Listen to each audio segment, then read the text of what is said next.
హైదరాబాద్ లో కన్సల్టేషన్ మరియు 3,500 రూపాయల colour Doppler test Avis hospitals లో ఉచితంగా పొందండి. హాయ్ హలో నమస్తే welcome back to Suman TV. ప్రస్తుతం మనతో పాటు ఉన్నారు ప్రొఫెసర్ కామేశ్వరి గారు. నమస్తే మ్యామ్. నమస్తే నవీన గారు.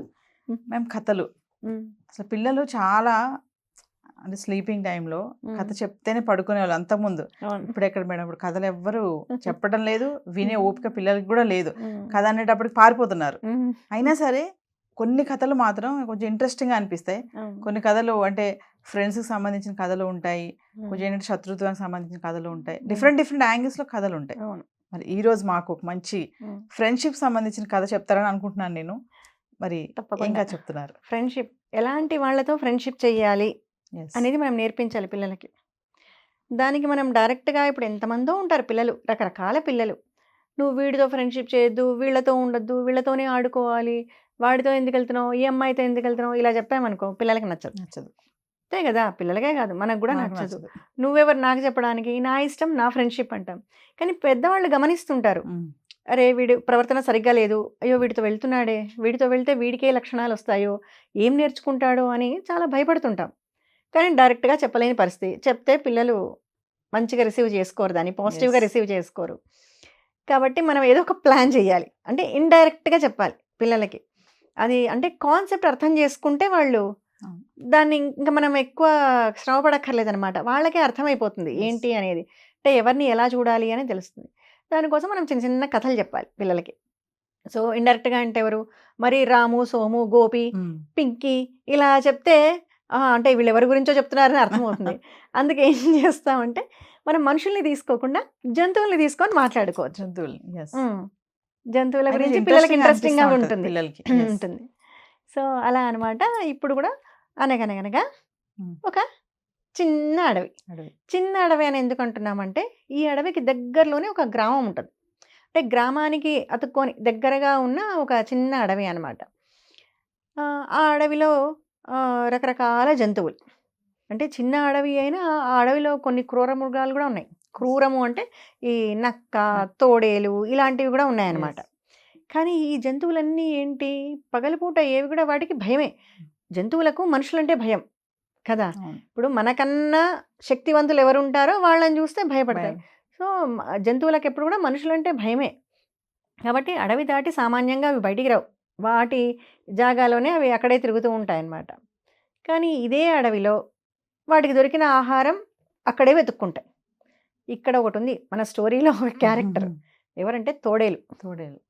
ఆ అడవిలో దొరికే ఆహారం తింటూ ఉండొచ్చు కదా, లేదు, దానికి తృప్తి లేదు. ఆ గ్రామానికి వెళ్ళి, ఆ పక్క గ్రామం ఉంటుంది, ఆ దగ్గరలో ఆ గ్రామంలో, గ్రామం అంటే ఏంటి, చిన్న చిన్న జంతువులు, పశుపక్షాదులు అన్నీ పెంచుకుంటుంటారు కదా, డొమెస్టిక్ యానిమల్స్ అన్నీ ఉంటాయి.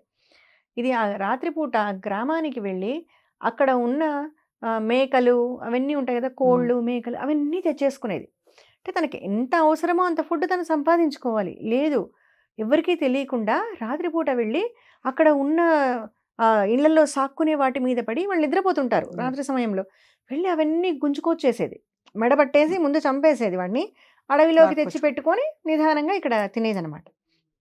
అంటే అవసరాన్ని మించిన హంటింగ్ ఒక రకంగా. అది పైగా నియమాలు ఉంటాయి. అడవి అంటే అడవిలో జంతువులకు కూడా నియమాలు ఉంటాయి. ఎక్కడ హంటింగ్కి వెళ్ళాలి, తను వేటకు ఎక్కడ వెళ్ళాలి, ఎక్కడ సంపాదించుకోవాలి ఆహారం అని, ఆ నియమం తప్పి ఇది గ్రామంలోకి పోతూ ఉంటుంది. ఇది రోజు ఈ తోడేలు ఇలా వెళ్ళడము, ఆహారం తెచ్చుకోవడం, తినటం, ఇదంతా ఒకటి గమనిస్తూ ఉంటుంది. ఎవరు, ఒక కోతి. చెట్టు మీద ఒక కోతి ఉంటుంది. ఇది రోజు చూస్తూ ఉంటుంది, ఇది బాగా ఆహారం తెచ్చుకోవడం. ఇంకా కోతి అంటేనే కొన్ని చేష్టలు ఉంటాయి కదా, మెల్లగా దాంతో ఫ్రెండ్షిప్ స్టార్ట్ చేస్తుంది. ఏంటి నువ్వు భలే తెచ్చుకుంటున్నావు, నీకు రోజు ఇంత ఆహారం ఎక్కడ దొరుకుతోంది అని అనేసరికి దీనికి తోడేలు కాస్త గర్వం వస్తుంది. ఓ, నన్ను ఎవరో అబ్జర్వ్ చేస్తున్నారు అంటే ఇదేదో నా పెద్ద ఘనత, కీర్తి అనుకొని, నీకు తెలుసా అసలు ఈ పక్క గ్రామంలోకి నేను వెళ్ళానంటే చాలు అందరూ నన్ను చూస్తే భయపడతారు, నాకు ఎంత ఆహారం కావాలంటే నేను అంత ఆహారం తెచ్చేసుకుంటాను అని ఇంకా తన గొప్పలు చెప్పుకుంటూ ఉంటుందన్నమాట. ఇలా కొద్ది రోజులు జరుగుతూ ఉంటుంది. ఇంకా వీళ్ళిద్దరి ఫ్రెండ్షిప్, అది కిందికి రాదు, ఇది పైకి పోదు, మళ్ళీ దానికి భయమే. సో చెట్టు మీద కూర్చొని దాంతో ఫ్రెండ్షిప్ అనమాట, సహవాసం.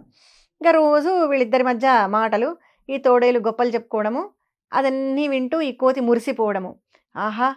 ఎంత గొప్ప వ్యక్తి ఈ తోడేలు, దీనికి ఇంత గ్రేట్‌నెస్ ఉంది. ఇలాంటి దాంతో నాకు స్నేహమైంది అని ఇంకా తను సంబరపడిపోతూ ఉంటుంది. ఇలా కొద్ది రోజులు గడుస్తూ ఉంటుంది. గడుస్తున్న తర్వాత ఈ కోతి అడుగుతుందనమాట. నాకు కూడా ఒక రోజు వచ్చి నీ వెంట నీ వైభవం అంతా చూడాలని ఉంది, నన్ను కూడా తీసుకెళ్తావా అంటుంది.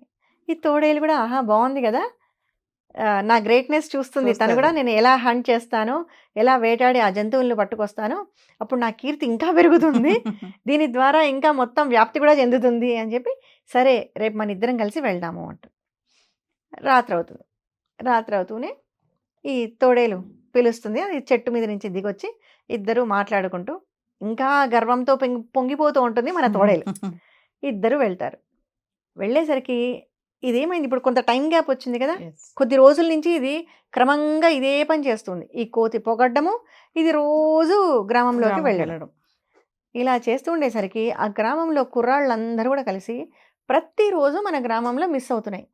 ఇది ఎవరో చేస్తున్నారు కాబట్టి మనం అందరూ కాపలా కాసి ఆ దొంగను ఎవరినో పట్టుకోవాలి అని ఆ రోజే కరెక్ట్గా ఊర్లో కుర్రాళ్ళందరూ అలర్ట్ అయిపోయి కర్రలు, రకరకాల ఆయుధాలు అన్నీ పట్టుకొని రెడీగా ఉంటారనమాట.